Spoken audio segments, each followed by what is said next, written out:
Hello everyone, welcome back to my channel. दोस्तों, हम पिछले वीडियो में पढ़ चुके हैं एनसीईआरटी साइंस क्लास 10th की चैप्टर 2 में हम फर्स्ट पार्ट अपलोड कर चुके हैं, जिसमें हमने पढ़ा था एसिड, बेस और साल्ट की प्रॉपर्टीज़, है ना। और वो मेटल से कैसे रिएक्ट करते हैं, मेटल के कार्बोनेट से और उनके bicarbonate that is hydrogen carbonate से कैसे रिएक्ट करते हैं, और न्यूट्रलाइजेशन रिएक्शन क्या होता है। ठीक है। अब हम यहाँ पढ़ेंगे कि हाउ स्ट्रॉन्ग आर एसिड और बेस सॉल्यूशंस, मतलब एसिड और बेस सॉल्यूशन कितने स्ट्रॉन्ग होते हैं, है ना। उसकी स्ट्रॉन्ग उसकी पावर क्या होती है। ठीक है, ये सारी चीज़ें हम पढ़ेंगे। ठीक, देखो, हम सभी एसिड और बेस को, है ना, इंडिकेटर्स के थ्रू ऑब्जर्व करते हैं। ठीक है,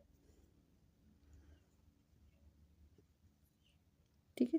हम इंडिकेटर से पता लगाते हैं कि कैसे कोई एसिड है, कोई सॉल्यूशन एसिड है या फिर बेस है। ठीक है। और हमने ये भी देखा कि प्रीवियस सेक्शन में जो एसिड होता है ना, उसका डाइल्यूशन करने पे उसकी जो कंसंट्रेशन होती है उसमें H+ की जो मात्रा होती है वो कम होती है।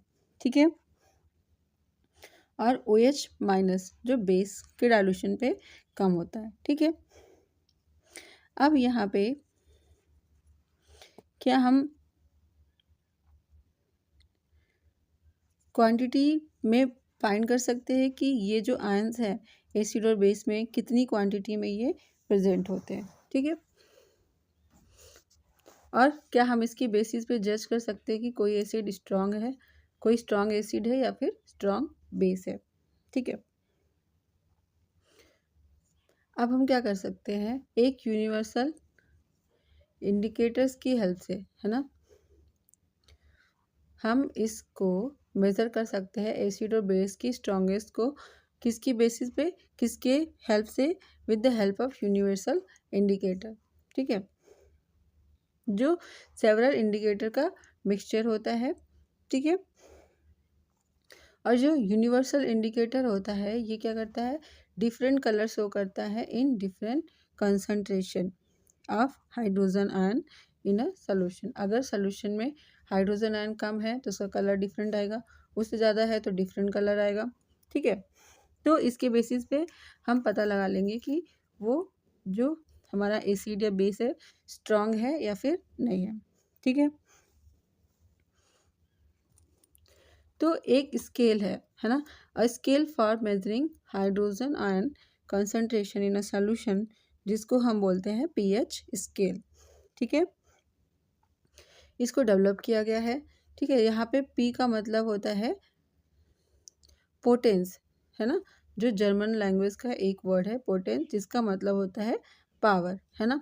तो पीएच क्या शो करता है, उस सॉल्यूशन की या फिर उस एसिड की या बेस की पावर को या फिर उसकी स्ट्रेंथ को। ठीक है। और ये जो पीएच स्केल है ये कहाँ से कहाँ तक होती है, 0 से 14 तक। ठीक है। यहाँ पे जो 7 मार्क होता है ना, 1 2 3 4 5 6 7 8 9 10 11 12 14 तक। ठीक है। ये जो 7 होता है ये न्यूट्रल सॉल्यूशन को शो करता है। ठीक है।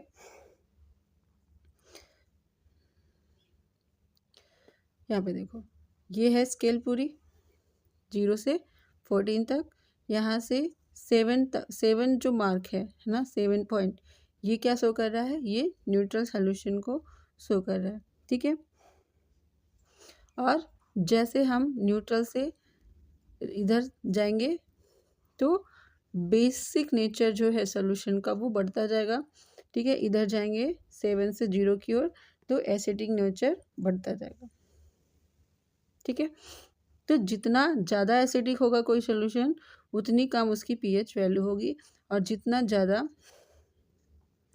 पीएच वैल्यू होगी उतना कम उसकी एसिडिक नेचर होगा। ठीक है।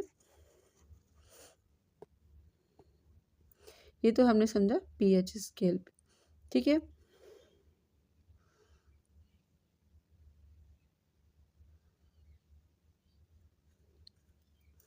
ओके, यहाँ पे एक्टिविटी दे रखी है कि आप इन सारे चीज़ों का पीएच वैल्यू टेस्ट करिए। ठीक है। और यहाँ पे कुछ दिए हुए हैं, जैसे गैस्ट्रिक जूस जो हमारे स्टमक में होता है उसका जो पीएच वैल्यू होता है 1.2 है ना, लेमन जूस 2.2, प्योर वाटर या फिर ब्लड का 7.4, और मिल्क ऑफ मैग्नीशिया का 10, सोडियम हाइड्रोक्साइड सोल्यूशन का लगभग 14 होता है। ठीक है,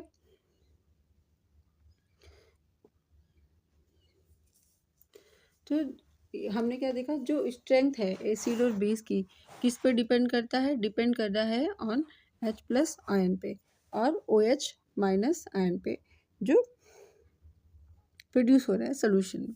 ठीक है, अगर हम हाइड्रोक्लोरिक एसिड लें, HCl लें, ठीक है, और एसिटिक एसिड लें सेम कंसंट्रेशन की, तो ये दोनों क्या करेंगे, डिफरेंट अमाउंट में हाइड्रोजन आयन को प्रोड्यूस करेंगे। ठीक है, और ऐसा एसिड जिसमें ज़्यादा H+ होगा वो ज़्यादा एसिडिक होगा, ज़्यादा स्ट्रांग होगा, और जिसमें कम H+ होगा वो कम स्ट्रांग होगा, या फिर उसको हम वीक एसिड बोलेंगे। ठीक है,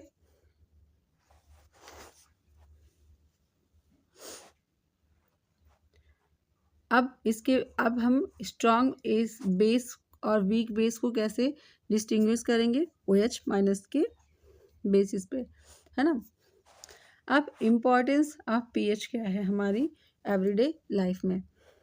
देखो, जो प्लांट्स होते हैं और एनिमल्स होते हैं वो पीएच सेंसिटिव होते हैं। ठीक है, जो हमारी बॉडी होती है उसका जो पीएच रेंज होता है कितना होता है, 7.0 से 7.8 तक। जितने भी लिविंग ऑर्गेनिज्म होते हैं, ठीक है, तो वो एक नैरो रेंज में सर्वाइव करते हैं। ठीक है,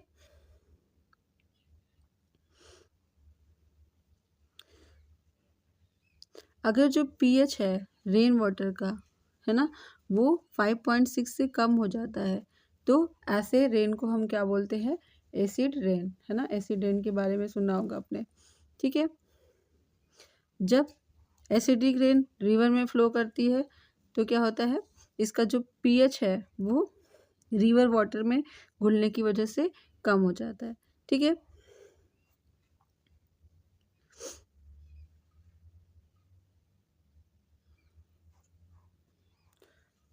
तो इसकी वजह से क्या होता है, the lower of pH of, हाँ, ये जो एसिड रेन है ना, ये जब रिवर के पानी में मिक्स होता है ना, तो वो भी क्या हो जाएगा, एसिडिक हो जाएगा, या फिर उसकी पीएच वैल्यू जो पहले थी नॉर्मल वाटर की रिवर की वो पहले से कम हो जाएगी।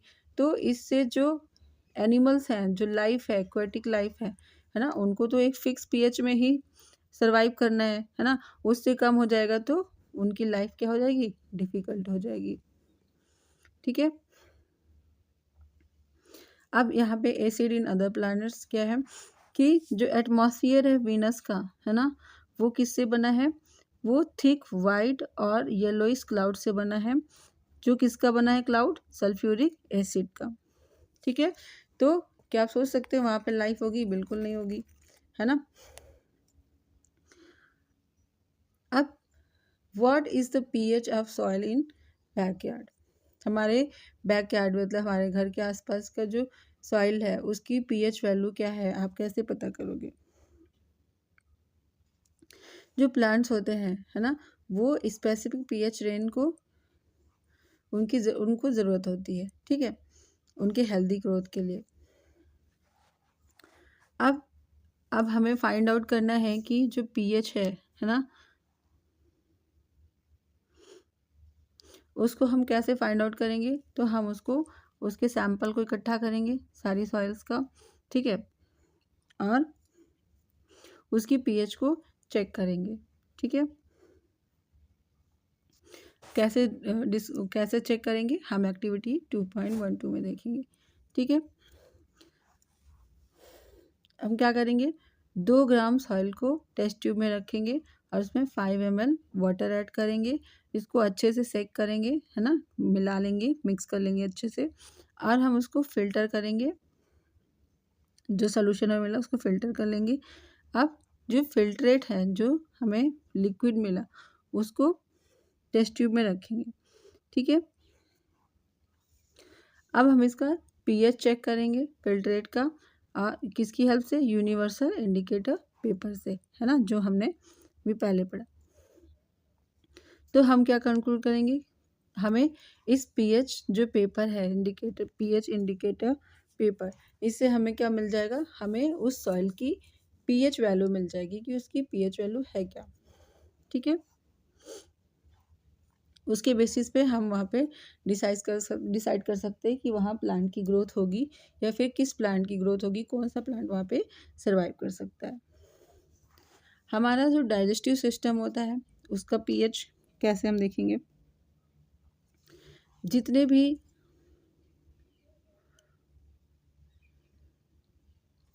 अब देखो हमें पता है ना, कि हमारा जो स्टमक है वो क्या करता है, हाइड्रोक्लोरिक एसिड को प्रोड्यूस करता है। ठीक है, ये हेल्प करता है हमारे फूड के डाइजेशन में। ठीक है, और हमारे स्टमक को हार्म नहीं पहुंचाता। ठीक है, अब जब हमें इनडाइजेशन होता है, ठीक है,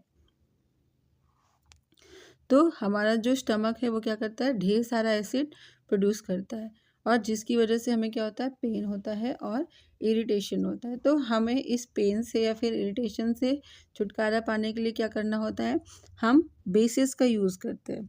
ठीक है, जिन्हें हम एंटासिड भी कहते हैं। ठीक है,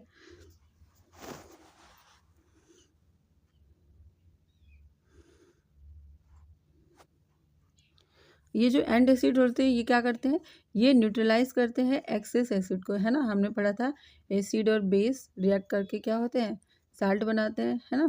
तो बेस को ऐड करने पे एसिड साल्ट बना लेगा, तो जिससे एसिडिटी कम हो जाएगी। ठीक है, ऐसे एंटासिड के एग्जांपल हैं मैग्नीशियम हाइड्रोक्साइड, जिसे हम मिल का मैग्नीशिया भी बोलते हैं। ठीक है, pH change as the cause of tooth decay, pH change की वजह से क्या होता है, हमारे दांत गिर जाते हैं, सड़ जाते हैं। ठीक है, तो क्या प्रोसेस है, देखो ये जो हमारा टूथ डिके होता है ये कब स्टार्ट होता है, जब हमारे माउथ का जो पीएच वैल्यू है ना, वो 5.5 से कम हो जाता है। ठीक है, जो टूथ एनेमल होते हैं, ठीक है, जो कि किससे बने होते हैं, कैल्शियम हाइड्रोक्सी पेटाइट। ठीक है, ये क्या होता है, क्रिस्टलाइन फॉर्म होता है कैल्शियम फॉस्फेट का। ठीक है, ये हार्डेस्ट सब्सटेंस होता है हमारी बॉडी में, जो कि क्या होता है, पानी में घुलता नहीं है, लेकिन इसमें एसिड की वजह से क्या होता है, ये खराब हो जाता है।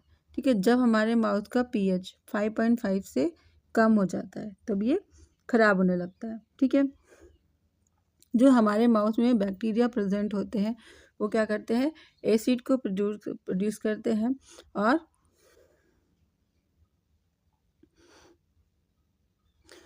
और ये एसिड कहाँ से प्रोड्यूस होता है, जो हमारे माउथ में शुगर या फिर जो फूड के रिमेनिंग पार्टिकल्स बचे होते हैं या फंस जाते हैं, उनको ये खा खा के एसिड प्रोड्यूस करते हैं। ठीक है, तो हम हमारे माउथ को इस प्रॉब्लम से प्रिवेंट करने के लिए क्या करते हैं,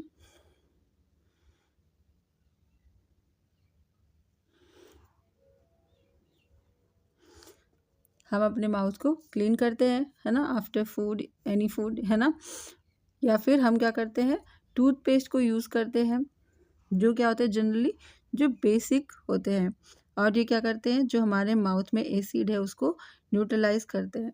ठीक है, और हमारे टूथ डिको को प्रिवेंट करते हैं। Self defence by animals and plants through chemical warfare, क्या है ये, जैसे हनी बी हमें काटती है,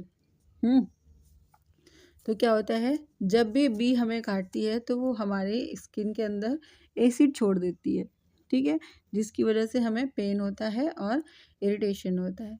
तो हम माइल्ड बेस का यूज़ करके, जैसे बेकिंग सोडा का यूज़ करके, जहाँ पे बी ने हमें काट रखा है, ठीक है, वहाँ पे हम बेकिंग सोडा का यूज़ करके रिलीफ पा सकते हैं। ठीक है,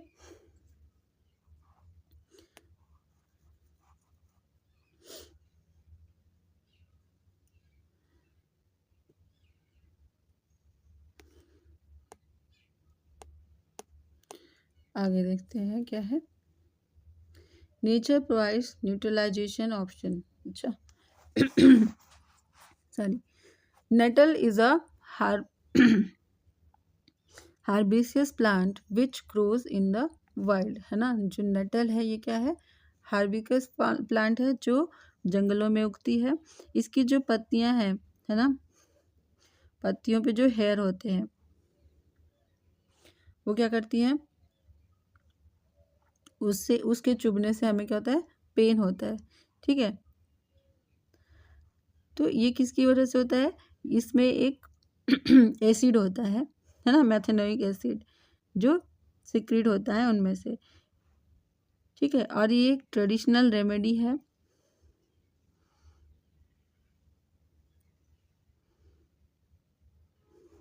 A traditional remedy is rubbing the area with the leaf of dog plant, है ना। हम डॉग प्लांट का लीफ इस पे रगड़ के क्या कर सकते हैं, लीफ रिलीफ मिल सकता है हमें। ठीक है, जो कहाँ पे उगते हैं, जो इनके आसपास ही उगते हैं जंगलों में। ठीक है, beside the nettle in wild. तो हम यहाँ पे डॉग प्लांट का नेचर गेस कर सकते हैं कि उसका नेचर कैसा होगा, उसका नेचर होगा बेसिक, है ना। यहाँ पे कुछ एसिड दिए हुए हैं नेचुरल सोर्स, और उसमें कौन से एसिड मिलते हैं ये हमें बताया गया। जैसे विनेगर, विनेगर में क्या मिलता है, acetic acid, orange citric acid, tamarind tartaric acid, tomato oxalic acid, सार मिल्क लैक्टिक एसिड, है ना, जो कर्ड होता है। ठीक है, लेमन, लेमन में क्या होता है, सिट्रिक एसिड, एंड स्टिंग, जब चींटी हमें काटती तो क्या देती है हमारी स्किन में, मैथेनोइक एसिड। और नेटल स्टिंग से हमें क्या मिलता है, मैथेनोइक एसिड। ठीक है, तो ये तो हो गया नेचुरल सोर्स और उसमें प्रेजेंट एसिड। अब हम पढ़ते हैं साल्ट के बारे में। ठीक है, प्रीवियस सेक्शन में हमने क्या पढ़ा कि जो फॉर्मेशन ऑफ सॉल्ट है है ना, वेरियस रिएक्शन में सॉल्ट का फॉर्मेशन हो रहा है। तो अब हम इसके प्रिपरेशन और उसकी प्रॉपर्टीज़ के बारे में पढ़ेंगे और उसके यूजेस क्या क्या हैं। पहले तो हम देखेंगे फैमिली ऑफ सॉल्ट, है ना। फैमिली ऑफ सॉल्ट में क्या आते हैं, जो एक ही मेटल से बनते, जैसे यहाँ पे सोडियम सल्फेट, कैल्शियम सल्फेट, है ना, मैग्नीशियम सल्फेट, ये सब सल्फेट फैमिली के सॉल्ट है ना। Copper sulphate, sodium chloride, sodium nitrate, sodium carbonate, ये क्या है, सोडियम फैमिली के हैं, क्योंकि सब में सोडियम कॉमन है ना। तो इस तरीके से जो सॉल्ट है उनको हम फैमिली बोलते हैं। तो यहाँ पे डिफरेंट टाइप की फैमिलीज हैं, है ना। देखो यहाँ पे salts having the same positive or negative radicals are said to be belonging to a family, है ना। जैसे यहाँ पे सोडियम क्लोराइड है, सोडियम सल्फेट है, तो ये सोडियम फैमिली से बिलोंग कर रहे हैं। ठीक है, जैसे यहाँ पे सोडियम क्लोराइड है, कैल्शियम क्लोराइड है, तो ये क्लोरीन फैमिली से बिलोंग कर रहे हैं। ठीक है, इनको हम बोलेंगे क्लोराइड सॉल्ट। ठीक है, अब पीएच ऑफ सॉल्ट, सॉल्ट का पीएच क्या होता है,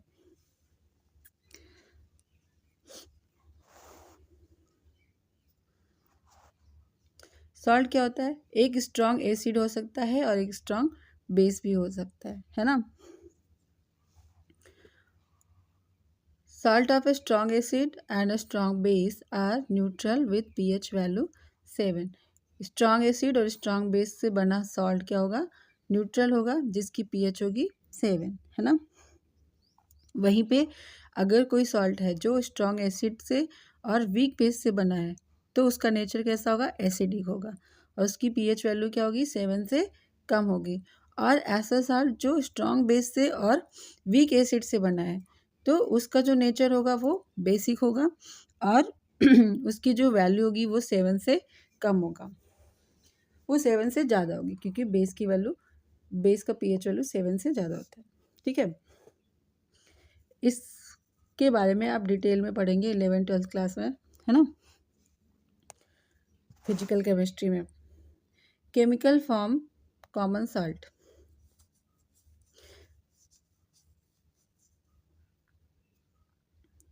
अब यहाँ पे क्या है कि हमने देखा जो सॉल्ट होता है वो हाइड्रोक्लोरिक एसिड और सोडियम हाइड्रोक्साइड के सॉल्यूशन से बनता है ना, जिसे हम सोडियम क्लोराइड कहते हैं। ठीक है, और ये जो सॉल्ट है हम इसको खाने में यूज़ करते हैं, है ना। और हमने देखा कि डिफरेंट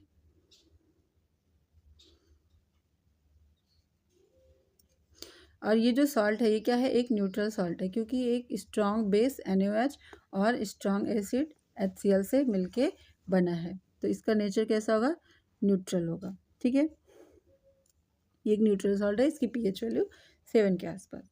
ठीक है, अब जो सी वाटर होते हैं, है ना, उसमें बहुत सारे सॉल्ट डिजॉल्व होते हैं। ठीक है, सोडियम क्लोराइड उसमें से सेपरेट किया जाता है। ठीक है, और जो डिपॉजिट्स होते हैं सॉल्ट के, ठीक है, सेवरल पार्ट्स ऑफ वर्ल्ड में पाए जाते हैं, इनको हम बोलते हैं रॉक सॉल्ट। ठीक है, और इनका कलर क्या होता है, ब्राउन होता है। क्यों, क्योंकि इसमें इम्प्योरिटीज मिली होती हैं। ठीक है, और जो ये जो बेड ऑफ रॉक सॉल्ट है, ठीक है, ये कब आ जाता है, जब काफ़ी दिनों तक समुद्र जो है वो मतलब सी का पानी जो सूखा रहता है वहाँ से मिलता है। जो रॉक साल्ट है इनकी भी माइनिंग होती है, जैसे कि कोयले की माइनिंग होती है। ठीक है, क्योंकि वो जमे होते हैं, है ना, चट्टानों की तरह। अब आपने सुना होगा डांडी मार्च के बारे में, है ना। तो डांडी मार्च में क्या था, जो अंग्रेजों ने साल्ट पे कानून बना रखा था, तो उस मतलब कि हम खुद से सॉल्ट नहीं बना सकते, तो खुद से सॉल्ट बना के गांधी जी ने उनके रूल को तोड़ा था। ठीक है, नियम को ब्रेक किया था।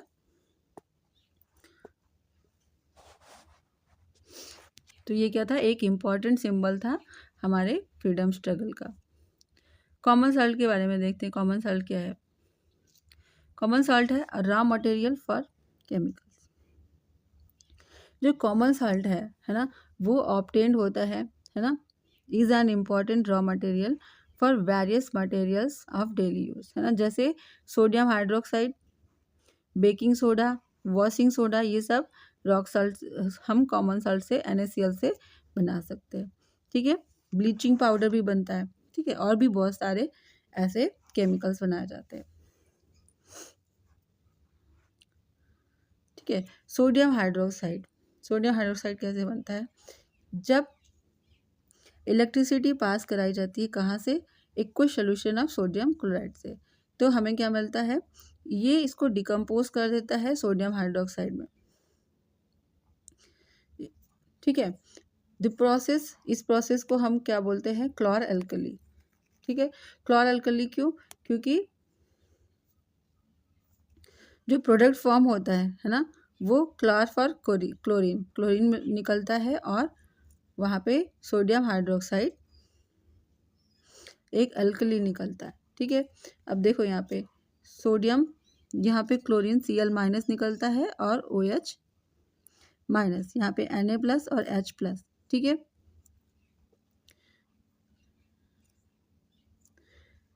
सोडियम क्लोराइड वाटर सोल्यूशन, है ना, फिर ये सोडियम हाइड्रोक्साइड बनाएगा, क्लोरीन गैस बनेगी और हाइड्रोजन गैस निकलेगी। ठीक है, जो क्लोरीन गैस होती है वो कहाँ जाती है, एनोड की तरफ, और जो हाइड्रोजन गैस होती है वो कैथोड की तरफ जाती है। ठीक है, सोडियम हाइड्रोक्साइड सोल्यूशन जो होता है वो कहाँ बनता है, वो कैथोड के पास बनता है। ठीक है, जो 3 प्रोडक्ट्स हैं, है ना, प्रोड्यूस हो रहे हैं इन दिस प्रोसेस, वो क्या होते हैं, यूजफुल होते हैं। ठीक है, अब इनका यूज़ आगे होगा। ब्लीचिंग पाउडर, हमने देखा कि जो क्लोरीन है ना, वो प्रोड्यूस हो रहा है ड्यूरिंग द इलेक्ट्रोलिसिस, है ना, जब हम इलेक्ट्रिसिटी की हेल्प से क्लोरीन को निकाल रहे हैं, तो हम इसको बोल रहे हैं इलेक्ट्रोलिसिस। ठीक है, अब जो क्लोरीन है ना, उसको हम यूज़ करते हैं कहाँ पे, ब्लीचिंग पाउडर के मैन्युफैक्चरिंग में। जो ब्लीचिंग पाउडर है वो प्रोड्यूस होता है by the action of chlorine on dry slaked lime, है ना, कैल्शियम हाइड्रोक्साइड पे क्लोरीन का रिएक्शन कराने पे हमें क्या मिलेगा, ब्लीचिंग पाउडर। ठीक है, CaOCl2। ठीक है, ये रहा equation, calcium hydroxide plus chlorine CuSO2 that is bleaching powder और वाटर। ब्लीचिंग पाउडर का यूज़ क्या है? देखो, ब्लीचिंग पाउडर का यूज़ होता है कॉटन को ब्लीच करने में, है ना, जैसे कपड़े गंदे हो गए कॉटन के तो, और टेक्सटाइल इंडस्ट्री में यूज़ होता है, ठीक है, कॉटन या फिर लिनन को ब्लीच करने में, और वुड पल्प को ब्लीच करने में, है ना, पेपर फैक्ट्रीज में यूज़ होता है ये, और कपड़ों को धोने में, है ना, लॉन्ड्री में यूज़ होता है ब्लीचिंग पाउडर, ठीक है। और एज ऑक्सीडाइजिंग एजेंट भी यूज़ होता है केमिकल इंडस्ट्रीज़ में, और ड्रिंकिंग वाटर को जर्म फ्री करने के लिए ब्लीचिंग पाउडर को यूज़ किया जाता है। कभी कभी क्या होता है, पानी के टंकी में डाल दिया जाता है और वो पानी की अलग से स्मेल आने लगती है, ठीक है। बेकिंग सोडा कैसे बनता है? जो बेकिंग सोडा है ना, वो कॉमनली यूज़ होता है किचन पे, है ना, क्रिस्पी टेस्टी खाना बनाने में, और ये कभी कभी क्या होता है, फास्ट कुकिंग के लिए भी यूज़ किया जाता है, ठीक है, जिसका नाम है जिसका केमिकल नाम है सोडियम हाइड्रोजन कार्बोनेट, जिसको हम सोडियम बाइकार्बोनेट भी कहते हैं, NaHCO3, ठीक है। और इसको हम बनाते हैं कैसे? सोडियम क्लोराइड को यूज़ करके, ठीक है, as a raw material. Sodium chloride, water, carbon dioxide और NH3, ठीक है। तो ये रिएक्शन होता है, हमें क्या मिलता है? अमोनियम क्लोराइड मिलता है, और दूसरा प्रोडक्ट क्या मिलता है? सोडियम हाइड्रोजन कार्बोनेट, ठीक है।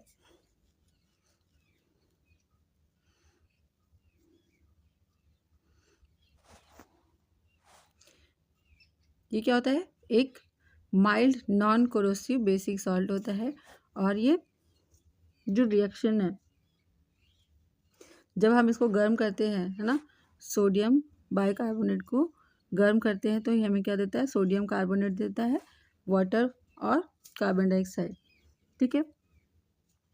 बेकिंग सोडा का यूज़ क्या है?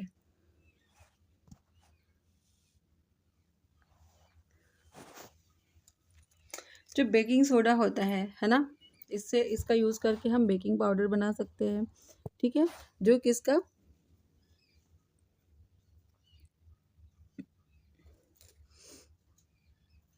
जो मिक्सचर होता है बेकिंग सोडा और माइल्ड एडिबल, मतलब जो कम एसिडिक होते हैं, जैसे टार्टरिक एसिड का मिक्सचर होता है।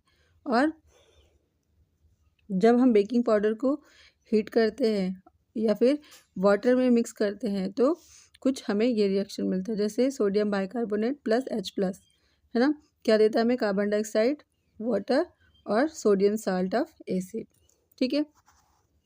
जो कार्बन डाइऑक्साइड होता है, प्रोड्यूस होता है इस रिएक्शन में, ठीक है, वो क्या करता है? केक और ब्रेड को राइस करने में, फ्लॉपी या फिर स्पॉन्जी करने में हेल्प करता है, ठीक है। इसलिए हम क्या करते हैं? आटे में सोडा डालते हैं, है ना। जो सोडियम हाइड्रोजन कार्बोनेट है, सोडियम बाइकार्बोनेट है ना, ये एक इंग्रेडिएंट है एंटी एसिड का, ठीक है।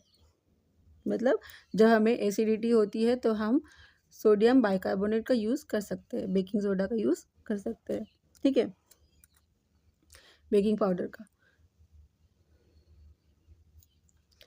ये क्या करता है? जो हमारे स्टमक में एक्सेस में एसिड है उसको न्यूट्रलाइज कर सकता है। और इसका यूज़ कहाँ पे हो सकता है? सोडा एसिड फायर एक्सटिंग्विशर, है ना, फायर को एक्सटिंग्विश करने में हम इसका यूज़ कर सकते हैं। वॉशिंग सोडा क्या होता है? देखो, सोडियम क्लोराइड से हम वॉशिंग सोडा भी बना सकते हैं, ठीक है, जिसका फार्मूला है Na2CO3 10H2, ठीक है, इसको हम बोलते हैं वॉशिंग सोडा।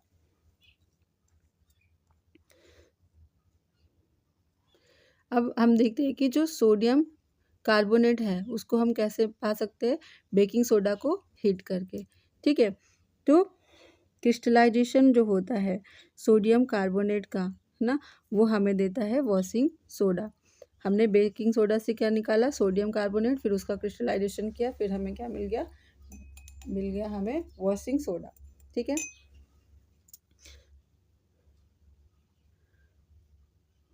इसका फार्मूला है sodium carbonate Na2CO3 plus 10H2O, 10 molecules of H2O। ये बनाते हैं क्या, एक क्रिस्टल सोडियम कार्बोनेट का, ठीक है, जिसमें वाटर मॉलिक्यूल्स जो क्रिस्टल के फॉर्म में होता है, ठीक है। अब ये 10H2O क्या बताता है, क्या सिग्निफाई करता है कि जो इसका मतलब ये नहीं कि ये जो सोडियम कार्बोनेट है ये गीला है, ऐसा नहीं है, ठीक है। ये इसका मतलब सिर्फ इतना है कि जो सोडियम कार्बोनेट है ये एक क्रिस्टल के फॉर्म में है, ठीक है।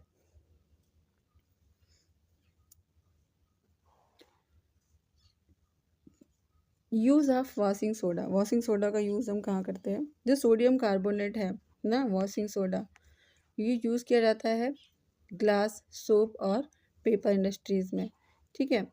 और इसका यूज़ हम करते हैं बोरेक्स जैसे कंपाउंड के फॉर्मेशन में, मैन्युफैक्चरिंग में। और सोडियम कार्बोनेट जो होता है ये क्लीनिंग एजेंट के रूप में भी डोमेस्टिक यूज़ के पर्पसेस के लिए यूज़ किया जाता है, ठीक है।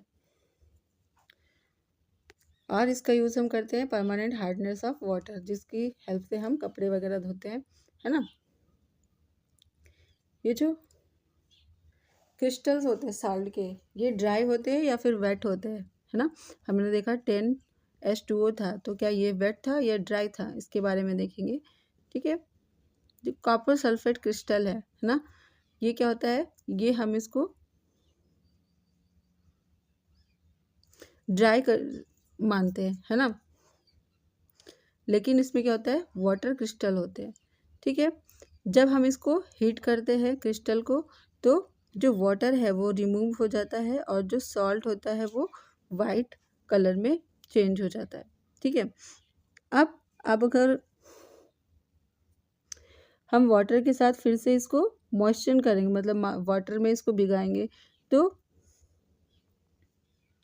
हम देखेंगे जो ब्लू कलर है वाटर का वो फिर से आ जाता है, ठीक है। तो water of crystallisation is the fix number of water molecule present in the formula unit of salt, है ना। वाटर ऑफ क्रिस्टलाइजेशन क्या है, एक फिक्स नंबर है वाटर मॉलिक्यूल का जो किसी सॉल्ट के फार्मूले में के एक यूनिट में वो प्रेजेंट रहता है, ठीक है। 5 water molecule are present in one formula unit of copper sulphate, ठीक है। कॉपर सल्फेट के एक फार्मूले में 5 यूनिट वाटर मॉलिक्यूल प्रेजेंट रहते हैं, ठीक है। इसी तरीके से हमने देखा सोडियम कार्बोनेट में 10 मॉलिक्यूल है, ठीक है, वॉशिंग सोडा में, ठीक।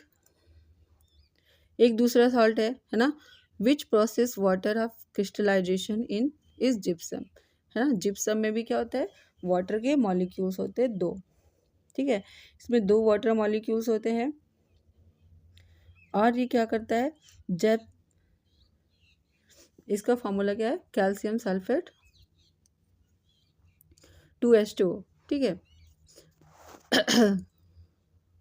इस साल्ट का यूज़ क्या है, प्लास्टर ऑफ पेरिस बनाने में, ठीक है। जब हम जिप्सम को हीट करते हैं, है ना, जिप्सम को हीट करते हैं किस टेम्परेचर पे, 373 केल्विन पे, तो ये क्या होता है,